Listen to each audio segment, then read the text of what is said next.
কুষ্টিয়ার সড়কে আবারও প্রাণ গেল নিরাপত্তার দায়িত্বে থাকা এক পুলিশ সদস্যর। পুরাতন হাইওয়ে থানার সামনেই বাস ও বালুবাহী ট্রাকের মাঝে পিষ্ট হয়ে ঘটনাস্থলে নিহত হন কনস্টেবল হাফিজুর রহমান। শনিবার সকাল 10টার দিকে কুষ্টিয়া সদর উপজেলার পুরাতন হাইওয়ে থানার সামনে ঘটে মর্মান্তিক এই দুর্ঘটনা।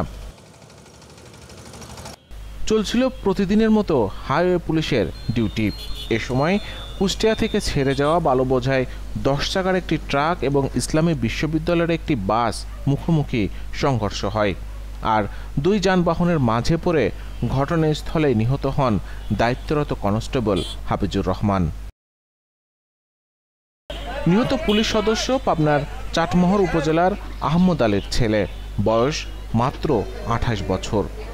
জীবন জুড়ে দায়িত্ব পালন আর কর্তব্যের প্রতি ভালোবাসা ছিল যার, সেই জীবন থেমে গেল দায়িত্বের মাঝেই। একই দিনে সকাল 8টায় কুষ্টিয়ার ভেড়ামারার সাতবাড়িয়া এলাকায় স্যালো ইঞ্জিন চালিত ট্রলির ধাক্কায় নিহত হন নির্মাণ শ্রমিক রবিউল ইসলাম। তিনি নওদাপাড়া গ্রামের বাবুল হোসেনের ছেলে। দিন মজুরি করে জীবিকা চালাতেন। সকালে বের হয়েছিলেন কাজে, ফেরা হয়নি আর। একই দিনে দুই প্রাণহানি, একজন পুলিশ, অন্যজন নির্মাণ শ্রমিক। একজন দায়িত্বে ছিলেন জনতার সুরক্ষায়, আরেকজন জীবিকার তাগিদে ছিলেন পথে, কিন্তু দুজনই হারিয়ে গেলেন সড়কের অনিরাপত্তায়।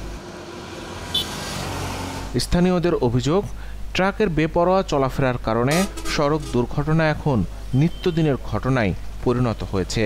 তারা বলেন, সড়কের নিরাপত্তা কর্মীরাই যদি নিরাপদ না থাকেন তাহলে সাধারণ মানুষের নিরাপত্তা কোথায়? তারা দ্রুত ট্রাক চলাচলের গতিবিধি নিয়ন্ত্রণে কার্যকর ব্যবস্থা গ্রহণের দাবি জানিয়েছেন। দর্শক, কমেন্টসে আপনি জানাতে পারেন আপনার মতামত।